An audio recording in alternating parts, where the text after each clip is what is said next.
In this lesson, we're going to be looking at great scientists in history who were creationists. And I'll state flat out right off the bat what the purpose of this lesson is. The purpose of this lesson is to give examples of individuals who made great contributions to science and are hailed as some of the greatest scientists in history who ever lived, even by atheists, who were also creationists, and all of them were at least professing Christians, and some of them were young earthers as well. And these examples are to show that you don't need to believe in macroevolution, old Earth theory, and global flood denial in order to understand science. So what we're going to do is take 10 creationist scientists and look at the time frame of most of their major works, their major contribution or so, and some of their beliefs. Though these will not be the only creationist scientists that will be referenced, and they're just the tip of the iceberg. So the 10 we're going to look at are Francis Bacon, who was involved in empirical study, Isaac Newton, who was a polymath, meaning he covered a wide range of disciplines and subjects and fields. Then John Dalton, who was involved in matter sciences, that would be physics and chemistry. James P. Joule, who was involved in thermodynamics. Johannes Kepler, involved in astronomy. Matthew Maury, involved in oceanography and meteorology. Georges Cuvier, involved in paleontology. John Ray, involved in biology. Louis Pasteur, involved in microbiology. And finally, Raymond Damadian, who was involved in medicine. To give you context on the popularity of old Earth theory and macroevolution, around the mid-1700s is when old Earth theory started being popular. The late 1700s is when macroevolution, various theories for it, were being proposed, and in the later 1800s is when macroevolution started popularizing. So first, Francis Bacon. He did most of his major work in the early 1600s, and his primary contribution was formulating the scientific method, hence why it's also called the Baconian method. Regarding his beliefs, he was a young Earth creationist, a YEC, and he said regarding atheism, quote, "The scripture says, the fool has said in his heart there is no God. He rather says it that he can thoroughly believe it or be persuaded of it. It appears in nothing more that atheism is rather in the lip than in the heart of man." So in other words, what he's saying is that there's no real thing as a true atheist. People who claim to be atheists have just lied to themselves repeatedly to the point of almost convincing themselves that it's true. Next, Isaac Newton. He did most of his major work from the late 16 to early 1700s, and some of his many major contributions include universal gravitation, the whole apple falling in him on the head story. Also the laws of motion, which are named after him, the law of cooling, and inventing calculus, which his teacher, Reverend Barrow, who was a YC, laid the foundation for, and Leibniz, another YC, also invented as well. Both Leibniz and Newton invented calculus without the other knowing about it. And regarding Newton's beliefs, he too was a YEC, and he dated the universe back to 3998 BC, which is a little off from James Ussher's date of 4004 BC, which I personally believe is a little more accurate than Newton's. Newton also said regarding atheism that, quote, "Atheism is so senseless and odious to mankind that it never had many professors. Can it be by accident that all birds, beasts, and men have their right side and left side alike shaped, except for their bowels? Whence arises this uniformity? But from an author, these considerations will prevail with mankind to believe there is a being who made all things and who is therefore to be feared." And this entire quote is an absolutely spectacular quote. I have it linked in the description. Please go read the full quote. It is amazing. Next, John Dalton. Most of his major works were done from the late 17 to early 1800s, and some of his many contributions include discovering Daltonism, which is colorblindness, that's why it's named after him, and he also formulated modern atomic theory and studied gas laws. Study of them, which was pioneered by Boyle, who was a YC, and Pascal, who was also a YC. Dalton himself was as well a YC, and specifically a very devout Quaker. Next, John Dalton's star pupil, James P. Joule. He did most of his major work from the mid to late 1800s, and among his many contributions were that he founded the field of thermodynamics, he formulated the kinetic theory of heat, which was similar to the kinetic theory of gases formulated by young Earth creationist Maxwell, and Joule discovered the first law of thermodynamics, and was praised as a great scientist by electrochemist Faraday, who was a YAC.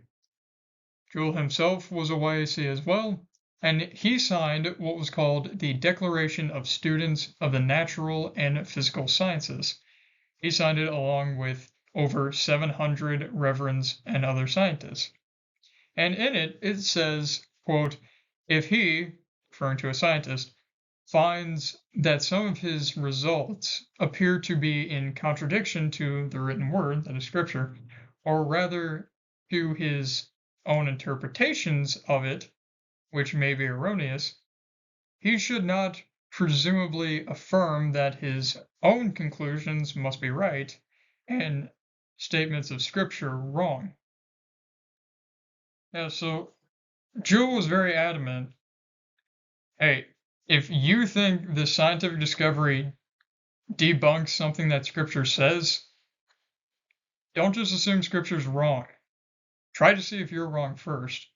And this shortly after Darwin published On Origin of Species, so that was included in this. Next, Johannes Kepler. He did most of his major work in the late 1600s, and among his contributions include improving upon Galileo's telescope, Galileo who was a YC, and as well as formulating the laws of planetary motion. Kepler himself was a YC as well, and he dated the universe back to 3977 BC. And he at first wanted to be a theologian, but then said, quote, I had the intention of becoming a theologian, but now I see how God is, by my endeavors, also glorified in astronomy, for the heavens declare the glory of God. So yeah, he wanted to glorify God through studying theology, but then he found that he can glorify God through studying science. Next, Matthew Maury. He did most of his major work in the mid-1800s, and among his contributions was that he founded the field of oceanography and wrote the first oceanography textbook. And in that textbook, he included many Bible verses and included saying that air having weight was already declared in the book of Job long before its discovery by scientists. And Maury also called the first International Meteorological Conference to establish a universal system of meteorology. Make sure all the meteorologists are on the same page. Regarding his beliefs, he was probably an old Earth creationist, though not definitely. He may have been a YAC. And he was inspired to study ocean currents by Psalm 8:8, because in it says paths of the sea, referring to ocean currents. And he was inspired to study wind circuits by Ecclesiastes 1:6, which says, the wind blows to the south and goes around to the north, around and around goes the wind, and on its circuits the wind returns. So, if it wasn't for these Bible verses, we would not have the field of oceanography today, or at least it would have been founded a while after him. So, for those who want to say that the Bible isn't a scientific textbook, and by that meaning that you can't learn scientific truths from the Bible, take it up with the founder of oceanography. Next, Georges Cuvier. He did most of his major work in the early 1800s, and among his contributions was that he was the father of paleontology. He also formulated the principle of correlation of parts, a scientific principle that says all the parts, organs, systems, etc. of an organism need to function together towards one single unified goal, otherwise the organism doesn't work. And Cuvier also proposed catastrophism. Catastrophism is opposed to uniformitarianism. Uniformitarianism says that most, if not all, geological phenomena are the result of small-scale, slow natural processes over many years, like millions or hundreds of thousands or so forth, and uninterrupted. Catastrophism, though, is basically the opposite. It says that a great deal of geological phenomena are the result of large-scale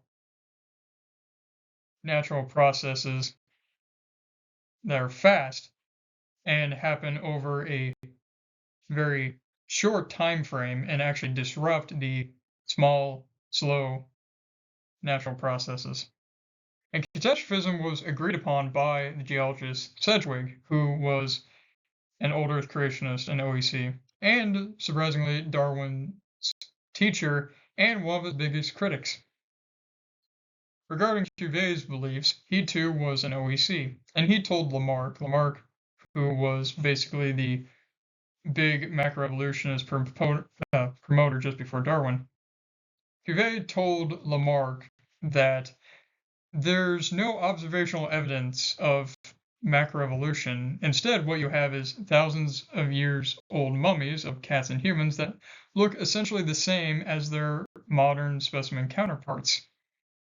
And you can't just add in hundreds of thousands of years to make up for these lack of observations. You can't just say, well, we can't observe these things at the present, but trust me, if these small changes happened over hundreds of thousands of years or longer, then they definitely would lead from one kind into another. Again, even though there's no observation for it. Next, John Ray. He did most of his major work in the later 1600s. Among his contributions were founding biology, especially the fields of zoology and botany, which weren't separate disciplines during his time, and laying the foundation for taxonomy with his student turned work partner, Willoughby, who was a YAC. And their work in taxonomy was built on by Linnaeus, who was also a YAC. Ray not only did these things, but he also was the first to define species in science. He defined species as a group of morphologically similar organisms with a common ancestor. Regarding his beliefs, he was a YAC, and also a cleric specifically. And he taught his students to always acknowledge their creator in their work. And he said that the idea of spontaneous generation, the idea that microorganisms can just pop into existence, which was common during his time, he said that it is the, quote, the atheist's fictitious and ridiculous account for the first production of mankind and other animals. That is, other animals in the taxonomic sense. Next, Louis Pasteur. He did most of his major work from the mid to late 1800s. Among his many, and I mean many, contributions was that he was the father of microbiology. He formulated the germ theory of disease. He discovered new sterilization techniques like, of course, pasteurization, and other techniques that he worked on with the father of antiseptic surgery and the namesake of Listerine, Joseph Lister, who was a YAC. Pasteur also invented the rabies vaccine, among other vaccines as well, and he put the final nail in the coffin of spontaneous generation, which nails were already put in that coffin by others like Leeuwenhoek, who was a YEC. And Pasteur also made chemistry discoveries as well. It wasn't all microbiology. Regarding his beliefs, he was a YEC himself, and he said, quote, "Posterity will one day laugh at the foolishness of modern materialistic philosophers. The more I study nature, the more I stand amazed at the work of the Creator. I pray while I am engaged at my work in the laboratory." And finally, to end this lesson, Raymond Damadian. He did most of his major work from the mid to late 1900s, and his largest contribution was inventing the first full human body MRI scan. He was a YEC, and he even appeared via recorded video during the Nye-Ham debate as an example of creationist scientists to show that creationists can be good scientists.